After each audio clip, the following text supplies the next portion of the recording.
Okay, friends, welcome to Strategies and Shortcuts Part 2. I hope आपने part 1 देख लिया होगा और पार्ट 2 में हम उसी बात को कंटिन्यू करेंगे। एक क्विक रिवीजन, क्या क्या हमने बताया था। जिन्होंने भी नहीं देखा है पार्ट 1, मैं चाहूंगा कि वो लोग जाके देख लें। एक बार फिर से मैं रिवाइज कर देता हूं वो कौन कौन सी चीजें हैं जिनका हमें ख्याल रखना है।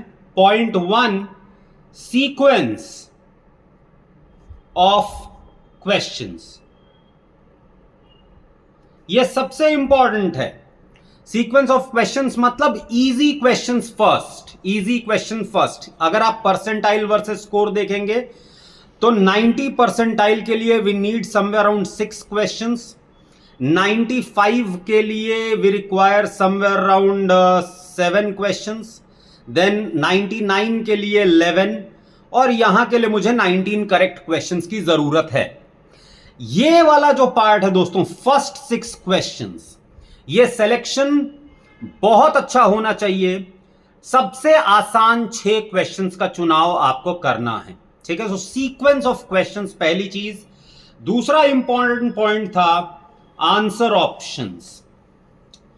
आंसर ऑप्शंस का भरपूर इस्तेमाल करना है आपको, और आंसर ऑप्शंस मैंने आपसे बताया था कि it is a very important piece of information.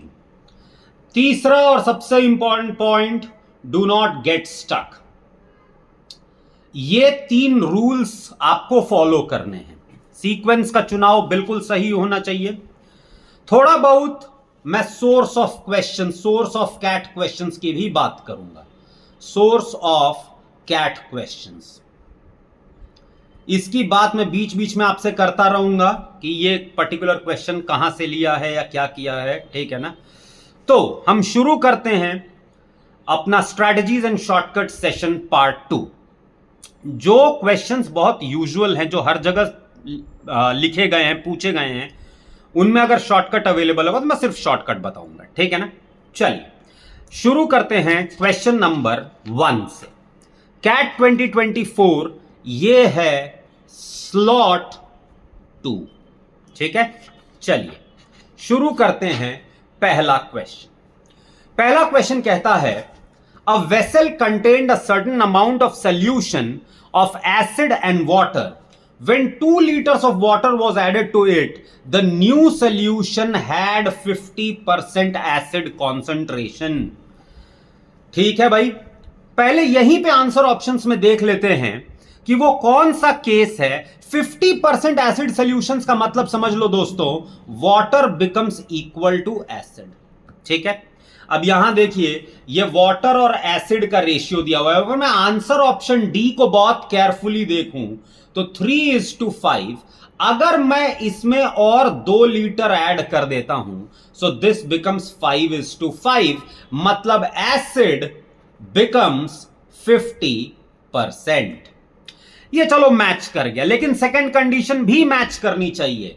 When 15 liters of acid was further added, further का मतलब यहां से अगर 15 लीटर्स ऑफ एसिड ऐड करोगे तो एसिड कितना हो जाएगा 20, और वाटर कितना रह जाएगा दोस्तों 5 ही रह जाएगा।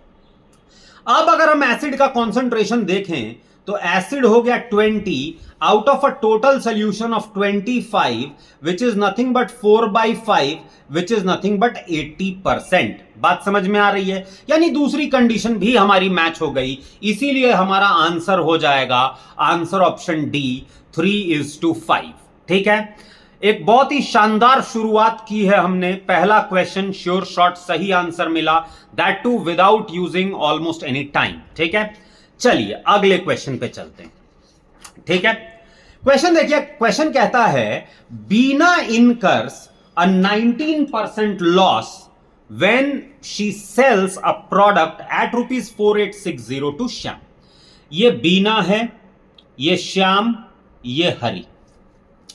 बीना ने 19% लॉस पे बेचा, यानी अगर बीना का कॉस्ट प्राइस x रहा होगा तो 19% लॉस यानी 81/100 इज इक्वल टू 4860। 816 60 यहां हो जाएगा, यानी x बिकम्स इक्वल टू 6000। यानी बीना के लिए सीपी था 6000 और उसने श्याम को बेचा 4860 पे।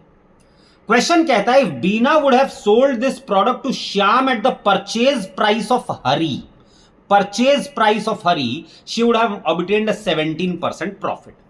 ठीक है दोस्तों, अगर 6000 की चीज पे 17% प्रॉफिट चाहिए तो 6000 इंटू 117 डिवाइडेड बाई 100, ये 0 0 कट गया, 0 6 7 जा 42 का 2 कैरी 4, 6 1 जा 6 4 10 का 0 कैरी 1, 6 1 जा 6 एंड 7।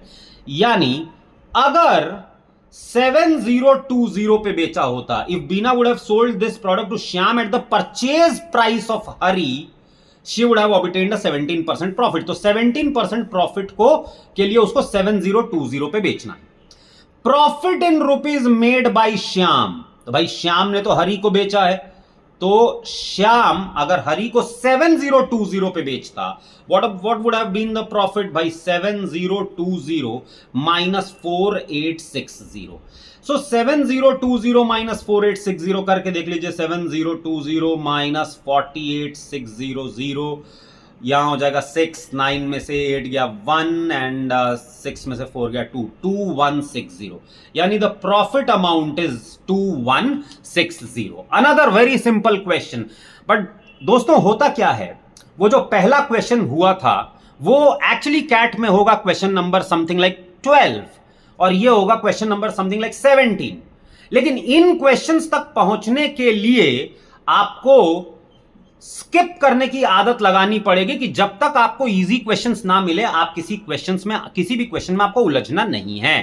ठीक है, चलिए अगले क्वेश्चन पे आते हैं। 2 क्वेश्चंस हमारे हो चुके हैं, 90 परसेंटाइल से हम अभी 4 क्वेश्चंस दूर हैं और ये दोनों क्वेश्चंस हमने almost without any effort solve किया है। जरा देखें अगला क्वेश्चन क्या है।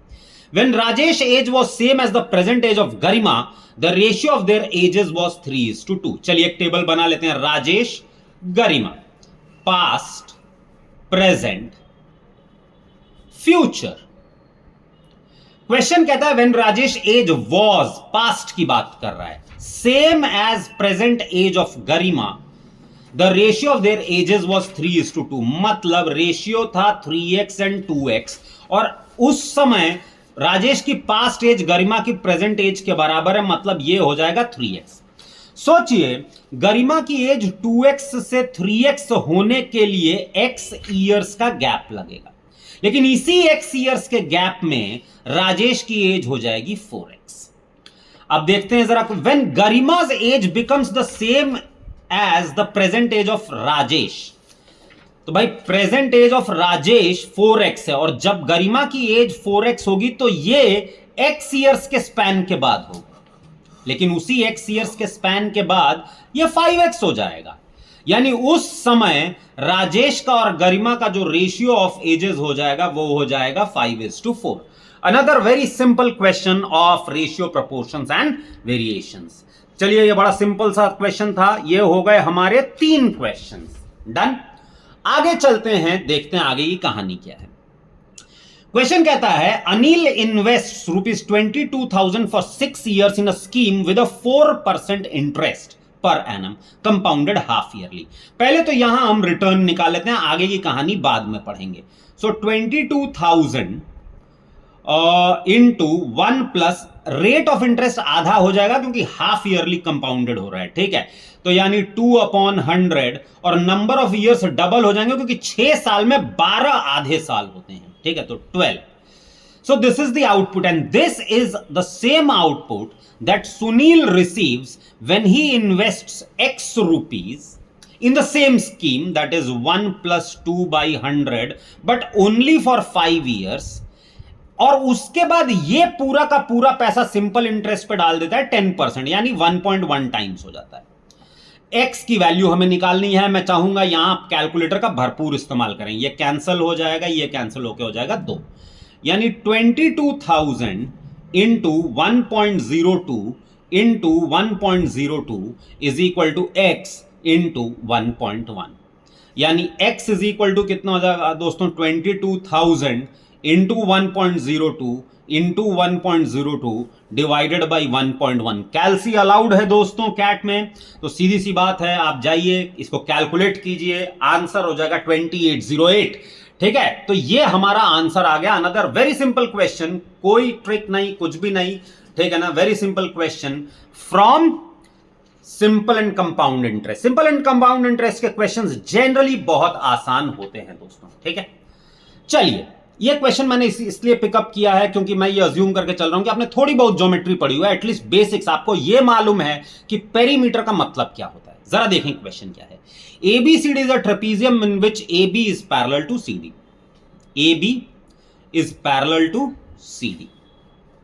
ठीक है, तो ये हो गया AB, ये हो गया CD, ABCD।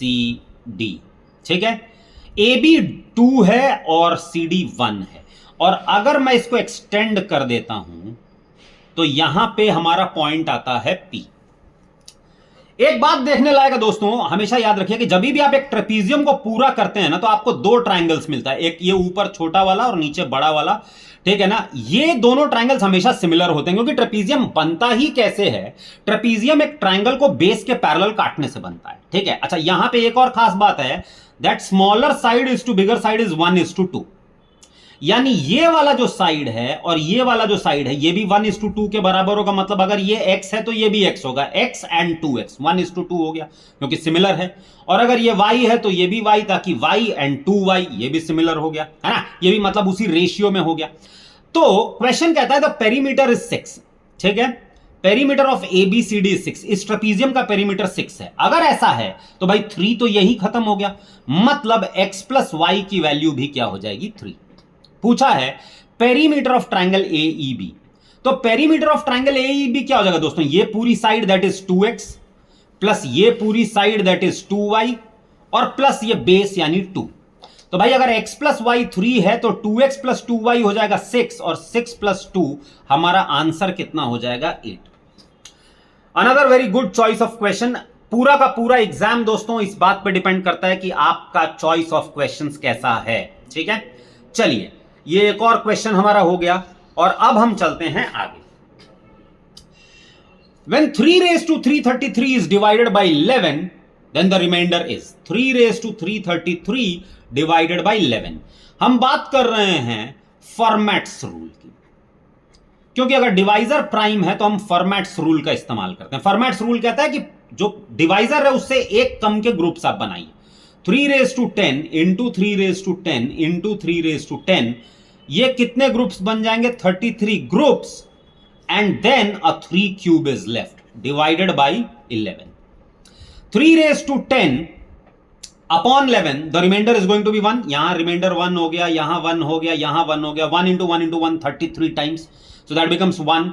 बच गया हमारे पास 27 डिवाइडेड बाई 11, सो 11 2 जा 22, यानी 5 बिकम्स द रिमाइंडर। क्लियर है, तो यानी हमारा आंसर यहां पे कितना हो जाएगा, 5। डन, इस क्वेश्चन को हटाते हैं और अगले क्वेश्चन पे चलते हैं। ठीक है, जरा देखें अभी कितने क्वेश्चंस हो चुके हैं, 1 2 3 4 5 6 क्वेश्चंस हो चुके हैं दोस्तों। 90 परसेंटाइल आप ऑलरेडी टच कर चुके हैं, 90 परसेंटाइल आप टच कर चुके हैं विदाउट एनी एफर्ट दोस्तों। तो इसका मतलब अगर आपका जो 90 परसेंटाइल वाला मार्क है वो आपको कुछ पहले 6 से 7 मिनट के अंदर अंदर टच करना है। ठीक है, आते हैं नेक्स्ट क्वेश्चन पे। एक क्वेश्चन और, यानी 7 क्वेश्चंस पे पहुंचते ही हम 95 परसेंटाइल वाला मार्क टच कर जाएंगे। क्वेश्चन कहता है m raised to the power of n is 2 raised to 25 into 3 raised to the power of 40। अच्छी बात है, लेकिन ये m raised to n हो कैसे सकता है, हमें एक ही बेस चाहिए और एक ही इंडेक्स चाहिए। ठीक है, तो भाई सीधी सी बात है, हम इसका एक काम करते हैं, हाईएस्ट कॉमन फैक्टर कॉमन ले लेते हैं। ठीक है ना, तो ये हो जाएगा 2 raised to 5 into 3 raised to 8 की पावर 5। यानी n के बारे में तो हम क्लियर हो गए कि भाई हमारा जो n है वो 5 है। और रही बात ये m, ये आपको थोड़ी बहुत दिक्कत दे सकता है क्योंकि कैलकुलेशन है, बट एनीवेज ये देखिए 3 raised to 4 जो है वो होता है 81। सो 81 इंटू 81 ये हो जाएगा 81, देन 8 8 8 64, सो दिस बिकम्स 1 8 8 16 का 6 कैरी 1 5, एंड दिस इज 6 और ये हो जाएगा 32, इससे मल्टीप्लाई कर देते हैं। सो 2 6 12 का 2 कैरी 1, 2 5 10 1 11 का 1 carry 1, 2 6 12 and 1 13, and this becomes 3 3 6 18 का 8 carry 1, 3 5 15 1 16 का 6 carry 1, 3 6 18 and 1 19. So this becomes 2 5 9 9 10 का 0 करें 20995, यानी दोस्तों हमारा जो m रेज टू n है दैट इज 2099952 की पावर 5। ये हो गया m, ये हो गया n, पूछा है m माइनस n कितना होगा। सो 2099952 माइनस 5 दैट इज 2099947, ये हमारा आंसर हो जाएगा। ठीक है, तो ये हमारे 7 क्वेश्चंस खत्म हुए दोस्तों, और विद इन नो टाइम आपने 95 परसेंटाइल का मार्क टच कर लिया। आगे चलते हैं हम। ठीक है, अब 95 परसेंटाइल जब आप मार्क टच कर जाते हैं, आपके पास कॉन्फिडेंस बहुत रहता है, जो क्वेश्चन थोड़े डिफिकल्ट भी होते हैं वो आपको आसान लगना शुरू हो जाते हैं। जरा ध्यान से देखते हैं, इनफाइनाइट सीरीज है ये, इसमें हम ये ब्रैकेट रिमूव करेंगे दोस्तों। ये देखिए 1/5 इंटू 1/5, ये कितना हो जाएगा। इसमें 2 जीपीज हैं, देखिए आइडेंटिफाई करने की कोशिश कीजिए। 1/5 इंटू 1/5 हो जाएगा 1/5 स्क्वायर, प्लस 1/5 स्क्वायर 1/5 स्क्वायर, ये हो जाएगा 1/5 की पावर 4, प्लस 1/5 क्यूब 1/5 क्यूब हो जाएगा ये 1/5 की पावर 6, और ऐसे करते करते इंफिनिटी तक मुझे जाना है। ठीक है, अच्छी बात है। तो sum to infinite terms of a GP का आपको पता होता है a/1 माइनस r, ये फॉर्मूला आपको याद होनी चाहिए। ठीक है ना। एपी जीपी का क्वेश्चन तो दोस्तों बिल्कुल ट्राई करो, क्योंकि सबसे आसान क्वेश्चन होता है, बहुत ही फॉर्मूला ड्रिवन होते हैं वो। ठीक है, तो a कितना हो गया 1/25 divided by 1 minus common ratio भी 1/25 है, तो ये हो जाएगा 1/25 डिवाइडेड बाई 24/25, ये कट जाएगा, यानी यहां कितना हो जाएगा 1/24। अच्छी बात है, लेकिन इसमें दूसरा जीपी भी है दोस्तों। ये देखो 1/5 इंटू 1/7, ये हो जाएगा 1/35। ठीक है, 1/5 स्क्वायर इंटू 1/7 स्क्वायर, मतलब ये हो जाएगा 1/35 का स्क्वायर। सिमिलरली 1/35 का क्यूब, और ये भी हमें इंफिनिटी तक करना है, और इसमें से ये हमें माइनस करना है। Same formula, sum to infinite terms is equal to a, that is 1/35 divided by 1 minus common ratio, वो भी 1/35 है। So this becomes 1/35 divided by 34/35, ये कट जाएगा, हमारे पास आ जाएगा 1/34। यानी जो फाइनल सम है दोस्तों वो क्या हो जाएगा 1/24 minus 1/34, 34 minus 24 10 divided by 24 into 34, ये कट जाएगा 5 और ये 12, तो हमारा आंसर कितना हो जाएगा 5/408, ये हमारा आंसर हो जाएगा। ठीक है, ये हो गया आपका 8वां क्वेश्चन। ठीक है, आगे चलते हैं। ये क्वेश्चन देखते हैं हम, एवरेजेस का क्वेश्चन था, बड़ा क्वेश्चन है। आप चाहें, अगर आपका कोई और एरिया ज्यादा अच्छा है, जैसे अलजेब्रा है या फिर आपका ज्योमेट्री ज्यादा अच्छा है, तो आप चाहें तो थोड़ी देर के लिए इसको स्किप करके आगे जा सकते हैं, लेकिन क्वेश्चन में बहुत ज्यादा दम नहीं है, इसलिए जो है मैंने इसको पिकअप कर लिया, इसको सॉल्व कर सकते हैं हम लोग, श्योर शॉर्ट आंसर आएगा ही आएगा। देखिए क्वेश्चन क्या कहता है, a company has 40 employees whose names are listed in a certain order. In the year 2022, the average bonus of the first 30 employees और last 30 employees, फिर first 10 and last 10 employees की बात करते हैं। तो मैं काम करता हूं, इनको कैटेगराइज कर लेता हूं। फर्स्ट 10 एम्प्लॉइज, इनको मैंने वैल्यू मान लिया A, फिर 20 यानी इनको मैंने पकड़ लिया B, और आखिरी के 10 इनको मैंने पकड़ लिया C। क्वेश्चन कहता है the average bonus of first 30 employees, यानी A प्लस B की वैल्यू हो जाएगी 30 इंटू एवरेज कितना है 40,000, that becomes equal to 12 lakhs, ये 12 लाख हो गया। सिमिलरली वो कहता है लास्ट 30 यानी B और C, so B plus C is equal to 30 into 60,000, that is 18 lakhs, and C plus A is equal to 20, first 10 and last 10 into 50,000। तो ये कितना हो जाएगा दोस्तों? ये आपका हो जाएगा 10 लाख। ठीक है, तो अगर मैं इनको ऐड कर देता हूं तो मुझे मिलता है 2A plus 2B plus 2C is equal to 40 lakhs, या यूं कहिए कि A plus B plus C बराबर कितना हो जाएगा? 20 लैक्स। ये A plus B plus C हो गया 20 लैक्स। अब इसमें से दोस्तों अगर हम देखें तो A प्लस B अकेले 12 लाख है, यानी C कितना हो जाएगा? C हो जाएगा 8 लैक्स। उसके अलावा अगर आप देखें तो A प्लस B में से B प्लस C 18 लाख है, तो A कितना हो जाएगा? 2 लाख। और अगर आप देखें कि A प्लस C, तो A प्लस C 10 लाख है, तो 10 में से 10 गया, यानी B कितना हो जाएगा? 10 लाख हो जाएगा। A is 8 lakh, B is 2 lakh, sorry C is 8 lakh, A is 2 lakh and B is 10 lakh. अगले साल के लिए बोलते हैं next year the average bonus of first 10 employees increase by 100%। First 10 माने A जो कि 2 लाख था, 100% से बढ़ना मतलब double, so that becomes 4 plus last 10 increase by 200%। Last 10 मतलब C, 200% से इंक्रीज माने 3 times, so that is 24 lakhs. Plus उसने कहा रिमेनिंग इंप्लॉइज वाज अनचेंज्ड मतलब B, यानी वो तो रहेगा 10 लाख ही। ठीक है ना, चलो मैंने लाख नहीं लिखा है, बट 424, लेकिन नंबर ऑफ एम्प्लॉइज तो 40 ही हैं दोस्तों।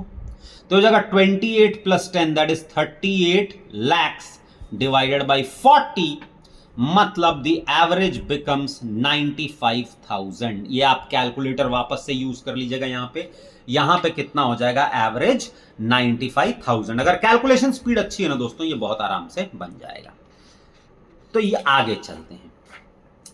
सिंपल सा क्वेश्चन ज्योमेट्री का दोस्तों, सिंपल सा question. The coordinates of 3 vertices of a triangle are 1 2 7 2 and 1 10। जरा इसको प्लॉट कर लेते हैं। तो x is equal to 1, y is equal to 2, यानी ये हो जाएगा हमारा 1 2 1 2 1 10। x is equal to 1, y is equal to 10, 110 यहां आ जाएगा। ये y इज इक्वल टू 10 हमने ले लिया, तो ये हो जाएगा 110। एक बात देखिए दोस्तों, y एक्सिस में आप 2 से लेके 10 तक ट्रैवल कर रहे हैं, इसका मतलब आपने ट्रैवल किया 8, और दूसरा है 7 2, x is equal to 7 and y is equal to 2, मतलब आपने 1 से 7 तक ट्रैवल किया, तो ये हो जाएगा 6, यानी ये साइड 6 है, ये साइड 8 है। पाइथागोरस थ्योरम से आप ये साइड निकाल सकते हैं 10। इसका मतलब ये हुआ कि हमारे पास साइड, तीनों साइड्स की वैल्यू पता है, हमें सिर्फ पता होना चाहिए इन रेडियस ऑफ द सर्कल। तो इन रेडियस का फॉर्मूला होता है delta by S, that is area divided by semi perimeter. Area कितना है? Half into base that is 6 into height that is 8, तो मतलब एरिया कितना हो जाएगा? 48 डिवाइड बाई 2 24। एरिया की वैल्यू हो गई 24, और semi perimeter is 8 plus 6 plus 10 divide by 2 that is 24 divide by 2 that is 12। तो यानी इन रेडियस हो जाएगा 24 divide by 12 that is equal to 2। मतलब एक और सिंपल क्वेश्चन और ये हमारा खत्म होता है यहां पे। ठीक है, आगे चलते हैं, देखते हैं आगे की कहानी क्या है। ठीक है, एक अरिथमेटिक का सिंपल सा क्वेश्चन है, परसेंटेजेस पे डिपेंडेंट है। A fruit seller has a stock of mangoes, bananas and apples with at least one fruit of each type. At the beginning of the day, the number of mangoes make up to 40% of the stock. ठीक है दोस्तों, कुछ ऐसा scene है कि ये है mangoes, ठीक है, बनानाज, और यहां है हमारे पास एप्पल्स। ठीक है, और समझो मैंने पकड़ लिया टोटल फ्रूट्स हैं x, तो मैंगोज कितने हो जाएंगे? मैंगोज हो जाएंगे 2/5 ऑफ x, क्योंकि 40%, और that day he sells half the mangoes. मतलब अगर मैं समझो ये ऊपर वाला सोल्ड है और नीचे वाला रिमेनिंग है, तो यानी 2x/5 में से x/5 मैंगोज बिक गए, x/5 mangoes are sold. How many bananas are sold? 96 bananas are sold. And how many apples are sold? 40% of apples. That is 2/5 of apples are sold. Now, if we see this mangoes, that is x upon 5 plus 96 plus 2/5 of apples, this should be equal to x upon 2, क्योंकि वो कह रहा है he ends up selling 50% of the fruits. भाई denominator हमें चाहिए नहीं, सबको 10 से मल्टीप्लाई कर देते हैं. So this becomes 2x plus 960 plus 4a is equal to this is 5x. ये 2x इधर चला जाएगा तो 3x is equal to 960 plus 4a. इसका मतलब मुझे यह पता चल गया that the total number of fruits is a multiple of 3. इतना ही नहीं, जो 40% है वो भी एक इंटीग्रल वैल्यू होनी चाहिए. भाई किसी भी चीज का 40% मतलब क्या होता है? 2/5. 40% का मतलब होता है 2/5. तो यानी नंबर ऑफ फ्रूट्स को 3 का मल्टीपल तो होना ही है. इंटीग्रल होने के लिए 5 का भी मल्टीपल होना पड़ेगा. Which means sorry, number of apples को यहां पे नंबर ऑफ एप्पल्स जो हैं वो 5 का मल्टीपल होने चाहिए. ठीक है. और ओवरऑल फ्रूट्स 3 का मल्टीपल होना चाहिए. ये 3 है मतलब इसे 3 का भी मल्टीपल होना पड़ेगा. मतलब the minimum value that this A can assume is 15. 15 जो है एप्पल्स कम से कम होने पड़ेंगे. याद रखिए ए को 3 का भी मल्टीपल होना है और उसका 40% निकालना है, माने 5 का भी मल्टीपल होना है. बात समझ में आ रही है? तो अगर मैं ए को 15 रख देता हूं तो कहानी बनती है कि 3x is equal to 960 plus 60. यानी 3x इज इक्वल टू कितना हो जाएगा? 40, यानी हो जाएगा 1000, यानी 1020, यानी x is equal to 1020 upon 3. 3 3 जा 9, 3 4 जा 12, 0. 340 हमारा आंसर हो जाएगा दोस्तों. हमारा आंसर हो जाएगा 340. आगे की कहानी देखते हैं क्या है. ठीक है. अभी एक बार जरा काउंट कर लेते हैं कि हमने कितने क्वेश्चंस कर लिए हैं. सो 1 2 3 4 5 6 7 8 9 10 एंड 11 क्वेश्चंस हम कर चुके हैं दोस्तों. और जैसा कि मैंने आपको अपने पहले पेज पर ही दिखाया था, 11 क्वेश्चंस मतलब you have already crossed 99 percentile mark without actually struggling with any of the questions. ठीक है. आगे चलते हैं. हम 99 परसेंटाइल आप ऑलरेडी क्रॉस कर चुके हैं, बहुत सेफ जोन में है और आपके पास काफी सारा समय बचा हुआ है क्योंकि अभी तक किसी भी क्वेश्चन पे हम बहुत ज्यादा रुके नहीं हैं. ठीक है. चलिए इस कहानी को देखते हैं. A bus starts at 9 AM, follows a fixed route every day. तो कुछ ऐसा है कि एक बस सुबह 9 बजे यहां से निकलती है, 9 AM. It follows this route. ठीक है. क्वेश्चन कहता है कि one day it travels at 60 kilometre per hour and reaches the destination 3.5 hours later than the scheduled time. तो हम एक काम करते हैं, शेड्यूल्ड टाइम को पकड़ लेते हैं T आवर्स.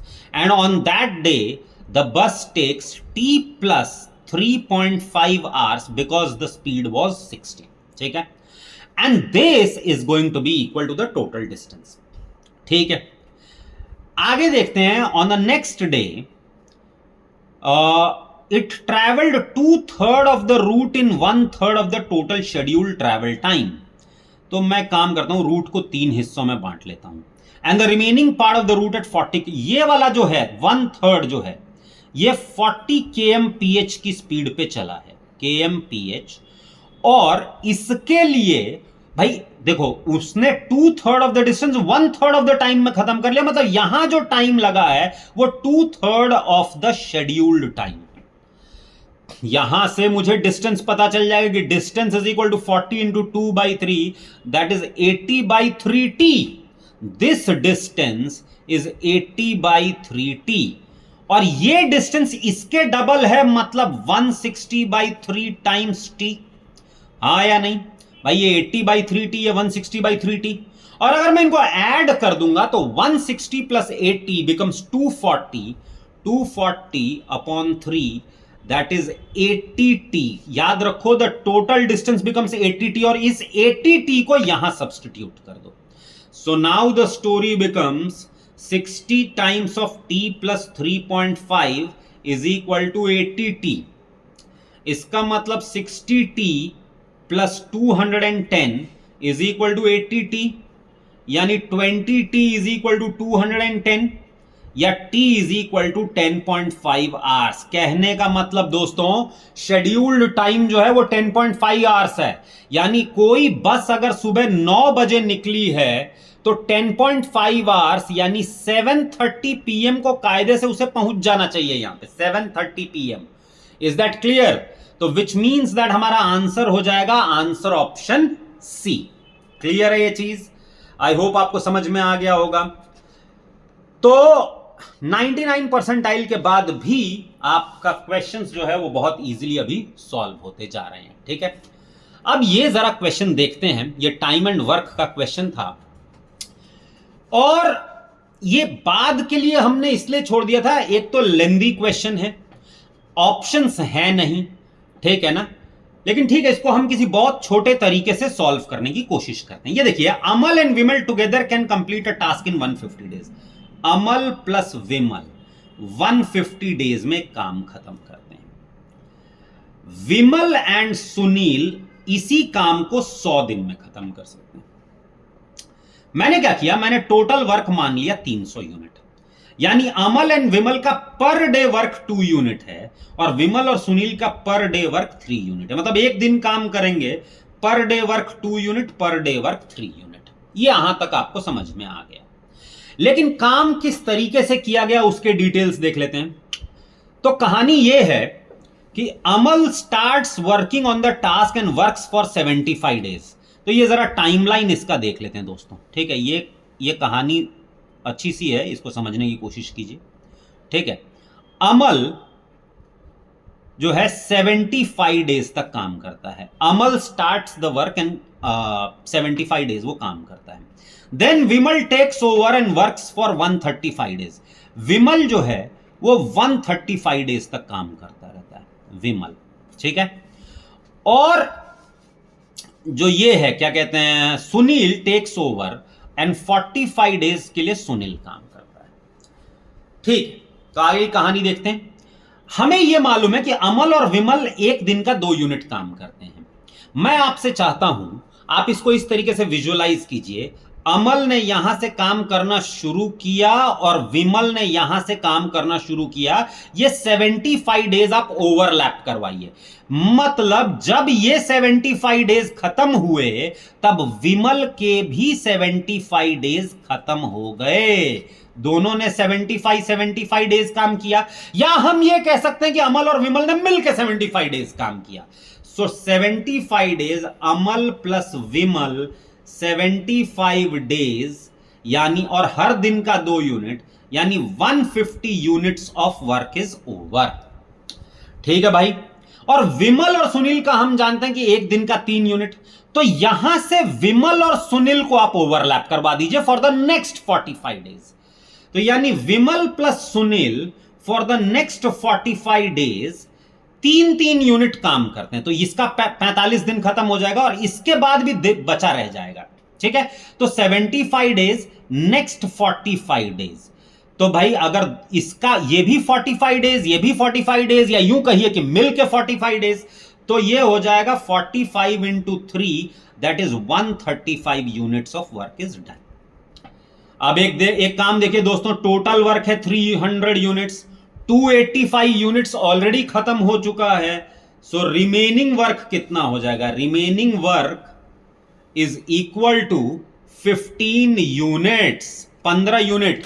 सुनील के 45 दिन टोटल खत्म हो गए दोस्तों, लेकिन 135 में से अगर 75 और मैं 45 हटाता हूं दोस्तों, तो ये कितना हो जाएगा? 70, 40, 110 और 10, 120, यानी 15 डेज अभी विमल के पास बचे हुए हैं।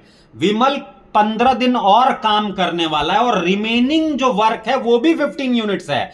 तो हमें पता चल जाता है कि Vimal does 1 unit of work every day. Vimal 15 दिन में 15 यूनिट काम करता है, यानी विमल 1 यूनिट काम करता है। इसका मतलब देखो, विमल और अमल 2 यूनिट काम करते हैं, और विमल अगर 1 यूनिट काम करता है तो अमल भी 1 यूनिट काम करता होगा, है ना।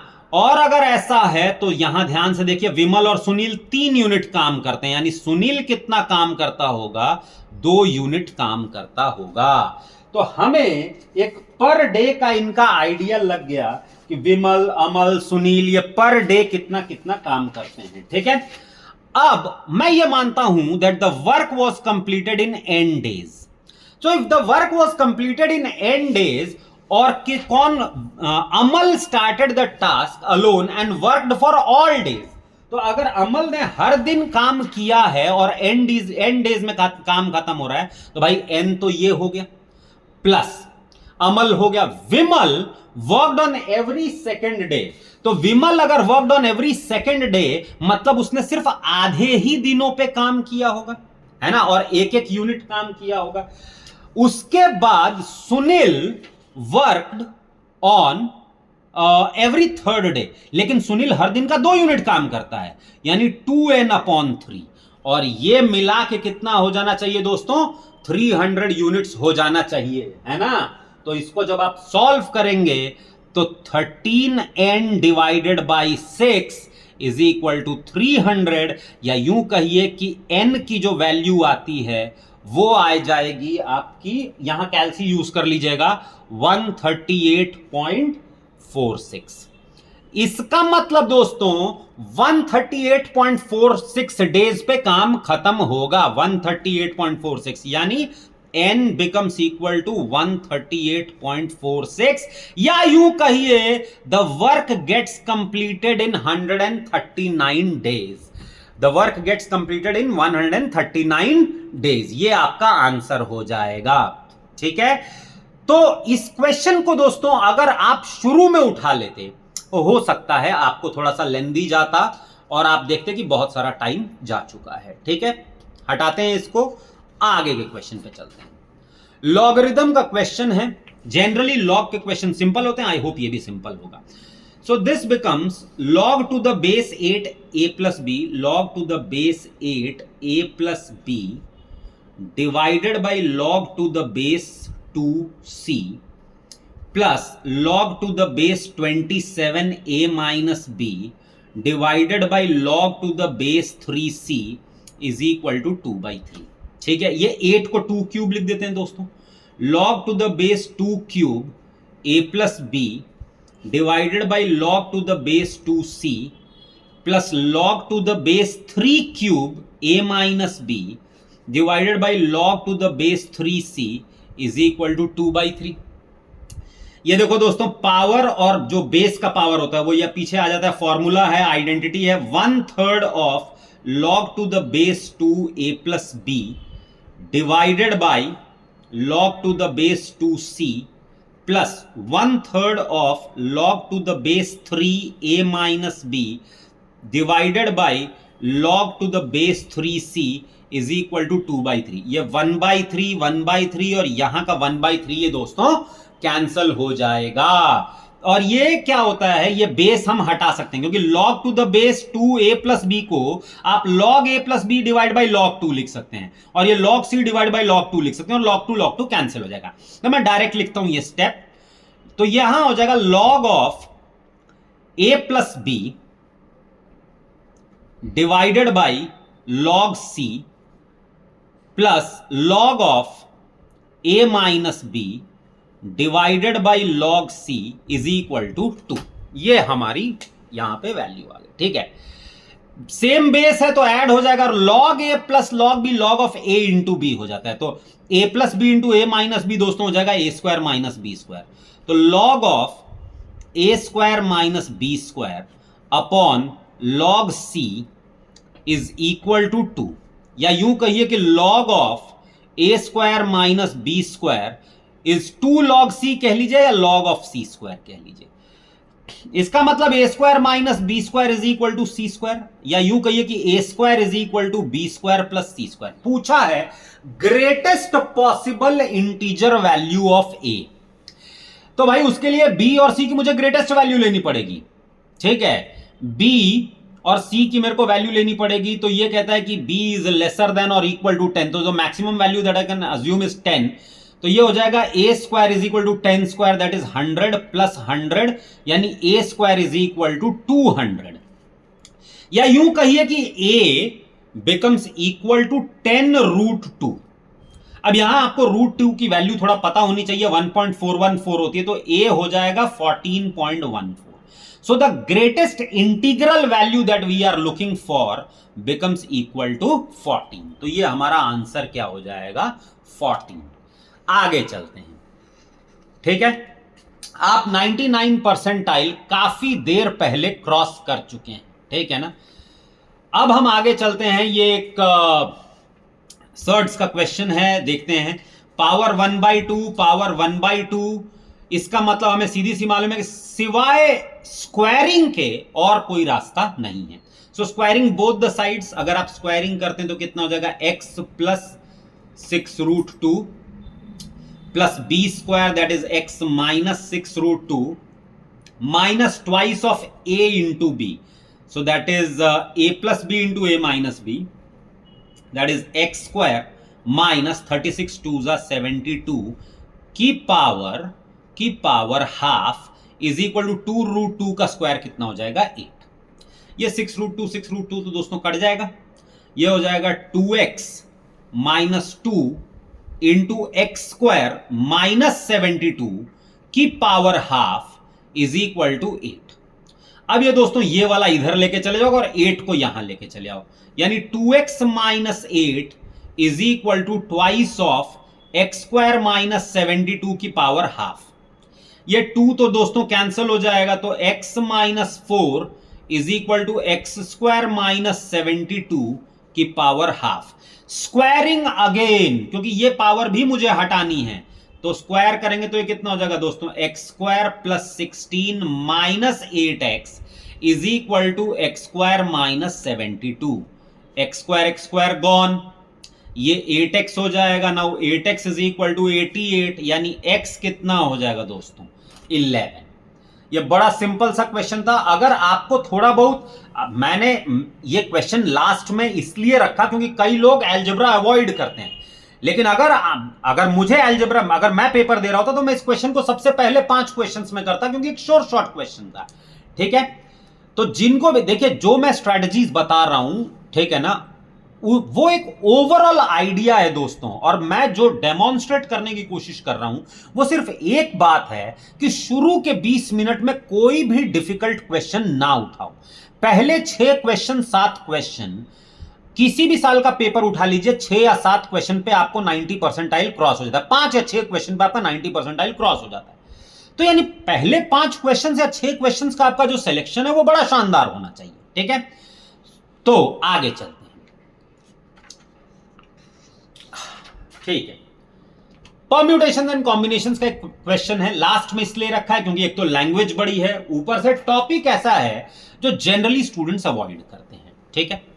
P Q R S R 4 towns, एक ये ले लिया हमने P, ये ले लिया हमने Q, ये ले लिया हमने R, और ये ले लिया हमने S।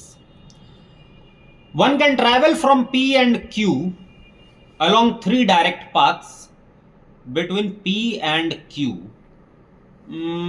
एक काम करते हैं, इसको Q ले लेते हैं, let this be Q, ठीक है ना।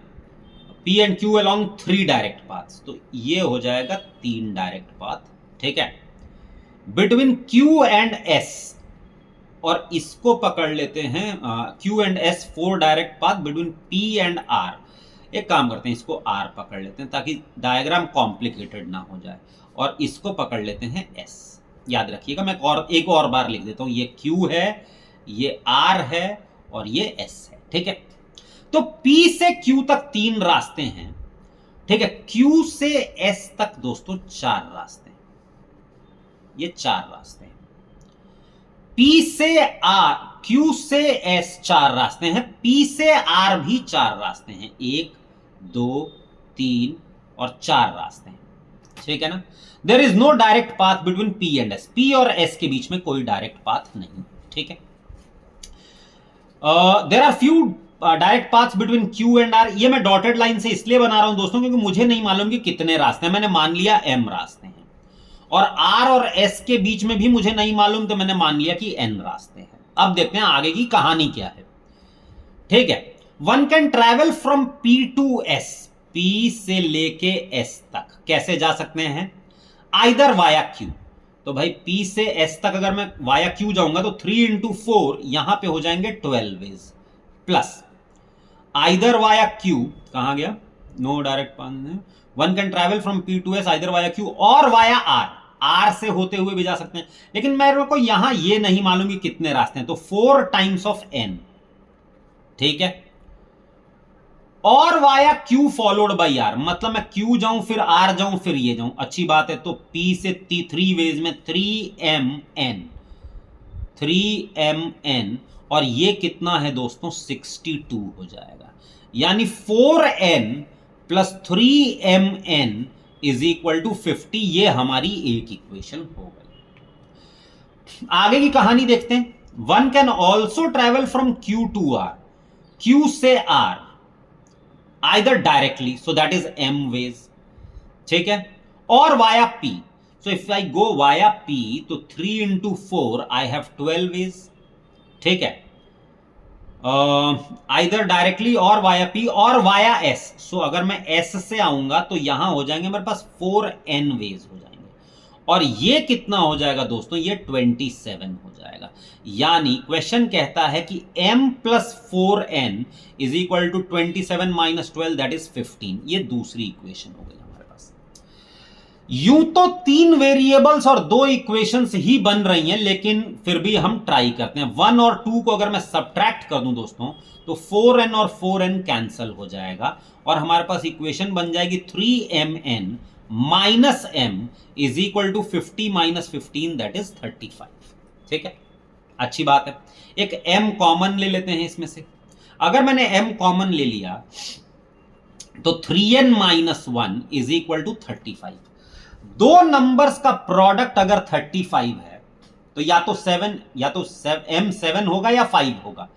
अगर मैं 3n माइनस 1 को 7 रख दूं तो 3n minus 1 is equal to 7, 3n becomes 8, वो पॉसिबल नहीं है। तो यानी ये हो जाएगा 5 और ये हो जाएगा 7।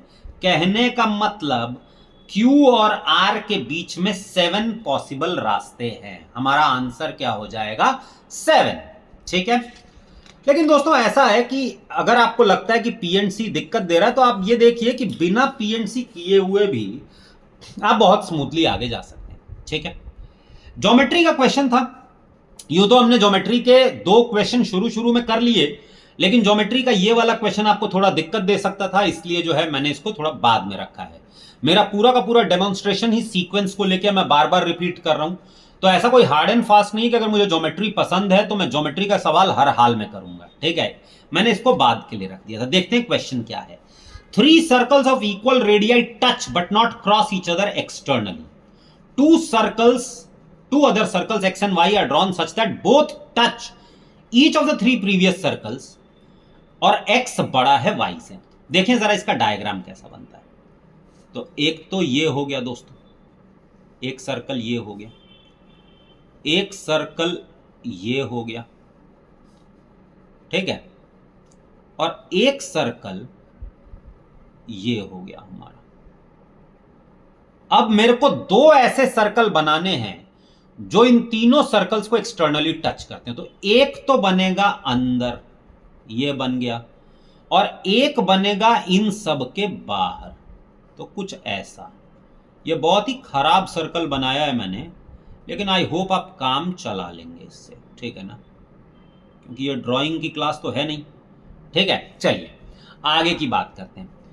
तो ये जो सेंटर है दोस्तों, ये सेंटर अगर इक्वल रेडियाई के सर्कल्स हैं so they will form an equilateral triangle. और ये सेंटर से लेके ये वाला जो है, इसी को हम कहते हैं सर्कम रेडियस। और सर्कम रेडियस का फॉर्मूला होता है, circum radius capital R is product of sides divided by 4 times the area of triangle. तो पहले तो ये जो इक्विलैटरल ट्राइंगल है दोस्तों, इसका सर्कम रेडियस निकाल लेते हैं। तो भाई ये हो जाएगा ए, मतलब ये अगर आर पकड़ लूं, इसका हम आर पकड़ लें तो सर्कम रेडियस का ये साइड कितना हो जाएगा 2r, so this becomes 2r into 2r into 2r product of sides divided by 4 times of area of the triangle, that is root 3 by 4 into side का square 2r का square, that is 4r square. अब देखते हैं भाई क्या क्या cut गया, ये 4 4 कट गया, r स्क्वायर और ये r स्क्वायर कट गया, ये 4 कट गया, ये 2 2 भी चले गए। तो यानी जो रेडियस है circumradius, this becomes 2r divided by root 3। Circumradius becomes 2r divided by root 3। याद रखिए ये यहां से यहां तक की दूरी है। इसी में अगर मैं एक और रेडियस ऐड कर दूं दोस्तों, तो यहां से लेके यहां तक ये बड़े सर्कल का रेडियस हो जाएगा, है ना। तो बिगर सर्कल यानी x कितना हो जाएगा 2r upon root 3 plus r, और y जो कि स्मॉलर सर्कल है, ध्यान से देखिए, उसमें से मुझे यही r माइनस करना पड़ेगा। देख रहे हैं यहां से लेके यहां तक अगर मैं इसमें से ये वाला रेडियस माइनस कर दूं तो मेरे को अंदर वाले सर्कल का रेडियस मिल जाता है। तो y becomes 2r upon root 3 minus of r। तो भाई ठीक है, यहां पे थोड़ा और सिंप्लीफाइड वे में लिख देते हैं, x is equal to 2r plus root 3r upon y, और नीचे हो जाएगा 2r माइनस रूट 3r, और रही बात नीचे इसके भी रूट 3 इसके भी रूट 3, वो कैंसिल हो जाएगा दोस्तों। अब और ये r भी कैंसिल हो जाएगा, यानी x अपॉन y जो है, x upon y is equal to 2 plus root 3 divided by 2 minus root 3। लेकिन आंसर ऑप्शंस में ये दिया नहीं हुआ है, तो हमें क्या करना पड़ेगा, हमें रैशनलाइज करना पड़ेगा। So this becomes 2 plus root 3 divided by 2 minus root 3 into 2 plus root 3 divided by 2 plus root 3। ऊपर हो जाएगा 2 plus root 3 का होल स्क्वायर, तो वो हो जाएगा 4 plus 3 plus 4 root 3। नीचे हो जाएगा a plus b a minus b, 2 square minus 3 minus 4 minus 3 1। So ये हो जाएगा 7 plus 4 root 3 is to 1। Answer कितना हो जाएगा 7 प्लस 4 रूट 3 इज टू 1। यही हमारा आंसर हो जाएगा। इस ज्योमेट्री के क्वेश्चन को मैंने लास्ट में इसलिए रखा था क्योंकि बहुत सारे स्टूडेंट्स हो सकता है इसमें अटक जाए, इमीडिएटली समझ में नहीं आता है कि इसमें हमें कैसे कंपेयर करना है, और कोई बहुत बड़ा शॉर्टकट अवेलेबल नहीं है इसमें। आंसर ऑप्शंस को देख के कोई खास आइडिया लग नहीं रहा इसमें, ठीक है। चलिए अगले क्वेश्चन पे चलते हैं। तो आई होप यहां तक आपको क्लियर हो गया। सिंपल इनइक्वालिटी का क्वेश्चन है। यहां पे मैं ये कहूंगा कि अगर आपको इनइक्वालिटीज आता है तो ये क्वेश्चंस पहले 4 या 5 क्वेश्चन, ये क्वेश्चन आपको पहले 4 या 5 क्वेश्चंस में रखना चाहिए था, क्योंकि मैं ये इसलिए ले रहा हूं क्योंकि मैं एक बहुत बड़ी ऑडियंस को एड्रेस कर रहा हूं जिन्हें अलजेब्रा से प्रॉब्लम होती है, ठीक है। कोई बात नहीं, इसे समझते हैं हम। 1 upon x plus 5 is lesser than और equal to 1 upon 2x minus 3। गलती से भी क्रॉस मल्टीप्लाई मत करना, क्योंकि 2x माइनस 3 का साइन हम जानते नहीं हैं। तो ये हो जाएगा 1 upon x plus 5 minus 1 upon 2x minus 3 is lesser than और इक्वल टू 0। भाई सब्ट्रैक्ट कर दो, this becomes 2x minus 3 minus x minus 5 divided by x plus 5 into 2x minus 3 laser than और इक्वल टू 0। यानी ये कहानी क्या हो जाएगी, 2x minus x, this is x minus 8 upon x plus 5 into 2x minus 3, this is lesser than और equal to 0। जिन्हें inequalities आती है वो इसे जानते हैं, वेवी कर्व मेथड। एक हो जाएगा 8, this becomes equal to 3/2 and this becomes equal to -5। So wavy curve method, positive negative positive negative. हमसे पूछा है नेगेटिव कब होगा, तो एक तो नेगेटिव तब होगा when x is lesser then -5, और दूसरा नेगेटिव तब होगा when it is in between 3/2 and 8। मतलब हमारा आंसर क्या हो जाएगा, बी। देखिए x lesser than -5 and x is in between 3/2 and 8। I hope ये आपको क्लियर हो गया होगा। तो इसको हटाते हैं। ये अलजेब्रा का क्वेश्चन है, बहुत ही घिसा पिटा क्वेश्चन है। हर बार कैट में कम से कम, सिर्फ कैट में ये वाला क्वेश्चन कम से कम नहीं में तो 4 से 5 बार पूछा जा चुका है, ठीक है। तो प्रीवियस ईयर कैट क्वेश्चंस करने से ज्यादा अच्छा और कुछ भी नहीं होता अगर आप बहुत सीरियस प्रिपरेशन कर रहे हैं। देखते हैं, जनरली इस टाइप के क्वेश्चंस को हम क्या करते हैं दोस्तों, हमेशा परफेक्ट स्क्वायर के टर्म्स में लिखना की कोशिश करते हैं। So this becomes 4x square plus 4y square minus 4xy minus 6y plus 3 is equal to 0। तो एक तो मैं यहां 2x देख रहा हूं, 4xy देख रहा हूं, तो मैं कहता हूं इसको हम लिख सकते हैं 2x, ठीक है, 2x माइनस y का होल स्क्वायर। अब ये देखिए क्या क्या कवर हो गया, 4x square is covered, y square is covered and 2ab which means minus 4xy is covered. So what is left? 3y square is left. So plus 3y square minus 6y plus 3 is equal to 0. And this can again be written as a perfect square. So 2x minus y the whole square plus 3 times of y square minus 2y plus 1 which means y minus 1 the whole square is equal to 0. Sum of two perfect squares is equal to 0, मतलब दोनों को क्या होना पड़ेगा, 0 ही होना पड़ेगा। तो अगर 2x माइनस वाई 0 है तो x इज इक्वल टू हो जाएगा y अपॉन 2, और अगर y minus 1 is equal to 0 है तो y इज इक्वल टू 1 हो जाएगा, और अगर y इज इक्वल टू 1 हुआ तो x कितना हो जाएगा, 1 अपॉन 2।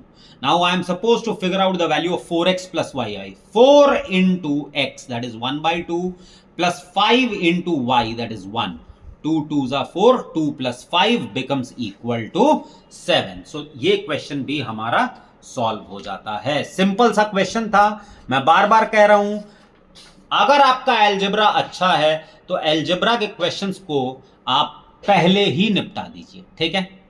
चलिए अब हमारे पास कितने क्वेश्चंस बचे हुए हैं, 3 क्वेश्चंस और बचे हुए हैं, मतलब हमने 19 क्वेश्चंस जो है कर लिए हैं टोटली। हम 100 परसेंटाइल वाला मार्क पार कर चुके हैं, ठीक है ना। 19 क्वेश्चंस मतलब आप 100 परसेंटाइल वाला मार्क पार कर चुके हैं। और ये देखिए 100 परसेंटाइल वाला मार्क पार करने के बाद भी हमारे पास टाइम बचा रहेगा और हमारे पास नंबर ऑफ क्वेश्चंस भी बचे हुए हैं। अभी ये जो क्वेश्चन है ये एग्जैक्ट कॉपी है IIT JEE 2024, IIT JEE mains 2024 की एग्जैक्ट कॉपी है। ना नंबर बदले गए हैं, ना लैम्डा की जगह बीटा करने की जहमत उठाई गई है, कुछ भी नहीं बदला गया है, एग्जैक्ट कॉपी है, ठीक है ना। चलिए इसको देखते हैं हम लोग, ठीक है। और मैंने आपसे पहले भी कहा था कि इसमें जो है जेईई मेंस के क्वेश्चन जो है वैसे के वैसे पूछे जाते हैं, ठीक है। ये वाला क्वेश्चन अगर हम देखें तो 3x square plus lambda x minus 1, अगर इसके रूट्स अल्फा एंड बीटा हैं तो अल्फा प्लस बीटा कितना हो जाएगा दोस्तों, माइनस बी बाई ए होता है, that is minus of lambda upon 3, and alpha beta होता है C by A, that becomes minus 1/3। Question कहता है 1 upon alpha square plus 1 upon beta square is equal to 15, which means alpha square plus beta square upon alpha square beta square is equal to 15, या यूं कहिए कि alpha plus beta whole square upon alpha square beta square is equal to 15।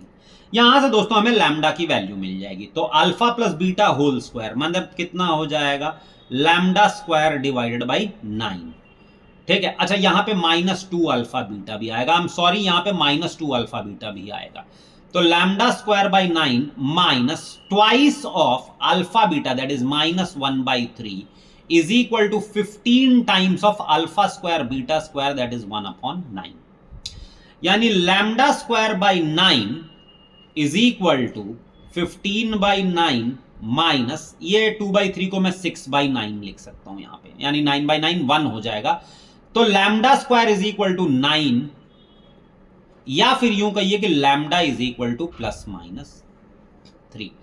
यहां पे हमें lambda की value मिल गई +-3। अब हमसे पूछा गया है what is the value of alpha cube plus beta cube का होल स्क्वायर, तो आप +-3 कुछ भी लें फर्क नहीं पड़ता, क्योंकि भाई जो आपको फाइनली तो स्क्वायर ही करना है, ठीक है। तो alpha cube plus beta cube को हम लिख सकते हैं alpha plus beta whole cube minus 3 alpha beta into alpha plus beta, और इसका दोस्तों मुझे क्या निकालना है, स्क्वायर। तो भाई अल्फा प्लस बीटा, अब अगर मैं लैम्डा को -3 मान लेता हूं, तो लैम्डा को अगर मैं -3 मानता हूं तो ये माइनस ऑफ लैम्डा कितना हो जाएगा, 3/3, मतलब ये हो जाएगा 1 माइनस 3 अल्फा बीटा, ये हो जाएगा -1/3, और इनटू ये लैम्डा अल्फा प्लस बीटा कितना हो जाएगा, वापस से 1। ठीक है, और इसका मुझे निकालना है होल स्क्वायर। तो ये 3 कट जाएगा, माइनस ऑफ माइनस प्लस, यानी 1 + 1 का होल स्क्वायर, यानी हमारा आंसर कितना हो जाएगा दोस्तों, 4। सी हमारा आंसर हो जाएगा। ये 19th क्वेश्चन था, ये भी हमने इजीली सॉल्व किया हुआ है। Question number 20 and question number 2 सवाल और बचे रह गए हैं, और ये भी कोई बहुत मुश्किल नहीं है। अगर आपको अलजेब्रा पसंद है तो आपसे ये भी क्वेश्चंस बनेंगे। जरा ध्यान से देखते हैं। क्वेश्चन कहता है mod of x plus x plus y is equal to 15। हमें मालूम है दोस्तों, अगर हम ये मॉड हटाएंगे तो we have 2 possibilities, either x is positive और x इज नेगेटिव। तो हम एक केस लेते हैं, पहला x इज पॉजिटिव। तो अगर मैंने x को पॉजिटिव लिया दोस्तों, तो मेरे पास इक्वेशन आएगी x plus y is equal to 15। और अगर मैंने लिया x इज नेगेटिव, तो मेरे पास दोस्तों आएगी -x plus x is equal to 15, या यू -x प्लस वाई, यहां लिख देता हूं, है ना, -x प्लस वाई, मैं यहां लिखना भूल गया था, तो -x, तो यानी ये तो दोस्तों कैंसिल हो जाएगा, और y इज इक्वल टू कितना हो जाएगा, 15। अगर x नेगेटिव है तो y 15 होगा, लेकिन इस बात को मैं यहां इमीडिएटली चेक कर सकता हूं। तो अगर मैं चेक करूंगा तो आप देखिए, y को अगर मैं 15 रखूं तो ये हो जाएगा x plus 15 minus 15 is equal to 20, या यूं कहो कि x is equal to 20। But ये तो पॉजिटिव ये तो हमको पॉजिटिव मिल रहा है। तो भाई हमें तो y 15 तभी मिला था जब हमने x को नेगेटिव माना था। y is 15 when x is negative, but जब मैं उसको क्रॉस चेक कर रहा हूं तो मुझे मिल रहा है x पॉजिटिव। मतलब मेरा जो ये अजम्पशन है ये गलत है, ठीक है ना। x is not negative, x is positive, ये सही है। और यहां से मेरे को जो इक्वेशन मिलती है वो मिलती है 2x plus y is equal to 15। ये इक्वेशन मुझे मिलती है।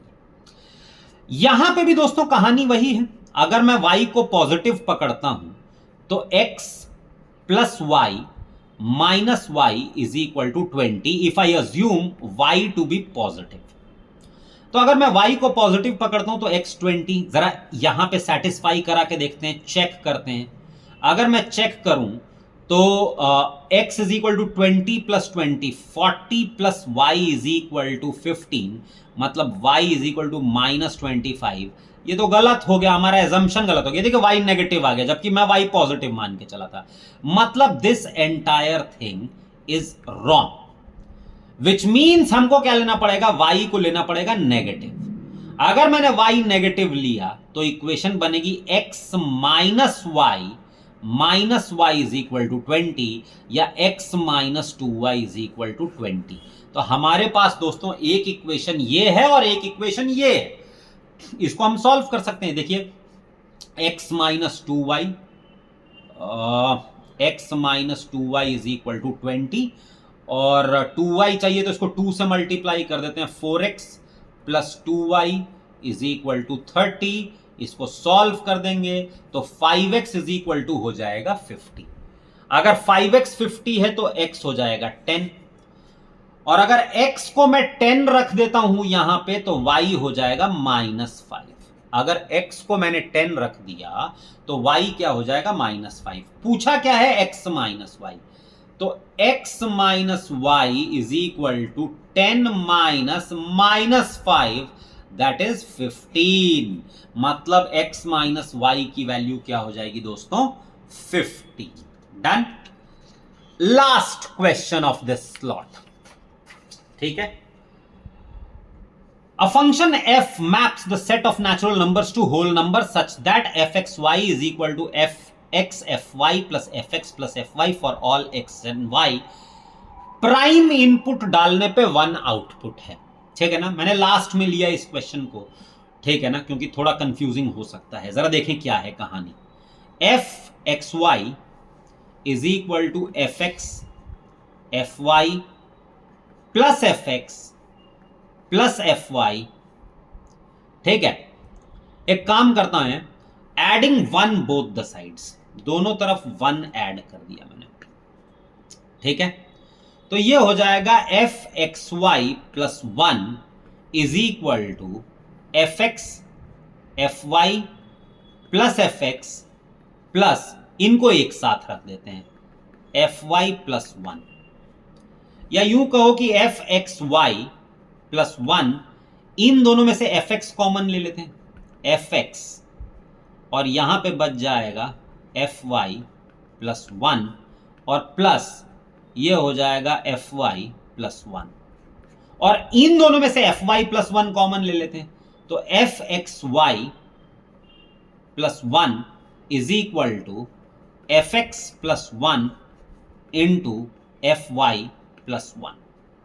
अब एक बात देखो दोस्तों, मान लो कि मैं यहां 2 प्राइम नंबर सकता हूं, मैं मान लो निकालता हूं f3 इंटू 5, ठीक है ना, या यूं कहो कि f15, ठीक है ना, मैं निकालता हूं f15, तो 3 और 5 हो गया, plus 1 is equal to f3 plus 1, ठीक है, और इंटू क्या हो जाएगा f5 प्लस 1।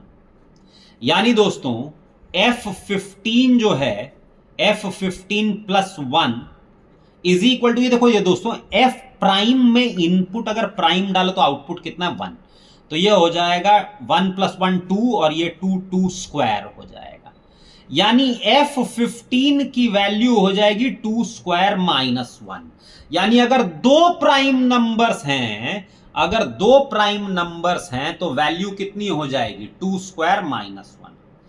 f 160,000 अगर देखूं 160,000, तो ये दोस्तों क्या है, f of 2 raise to the power of 8 5 raise to the power of 4, यानी हमारे पास टोटल 12 प्राइम नंबर है, 8 बार है 2 और 4 बार है आपका 5, which means that this will become 2 raise to the power of 12। जितने प्राइम नंबर्स हैं वो पावर, तो यहां 12 प्राइम नंबर्स हैं, 2 raise to 12 minus 1, that is 4096, थोड़ा अलग देख देता हूं, that is 4096 minus 1 which is equal to 4095। ये हमारा आंसर हो जाएगा।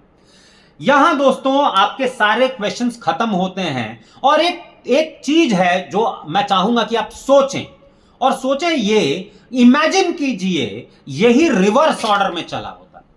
मान लीजिए कि आपने पहले यही क्वेश्चन उठाया होता, उसके बाद आपने अलजेब्रा का दूसरा क्वेश्चन उठाया होता जो थोड़ा ट्रिकी था, फिर आपने उठाया होता समझो फ्रूट सेलर वाला क्वेश्चन, या कोई और क्वेश्चन, या यूं कहिए कि इसी के रिवर्स ऑर्डर में आप चलना शुरू कीजिए।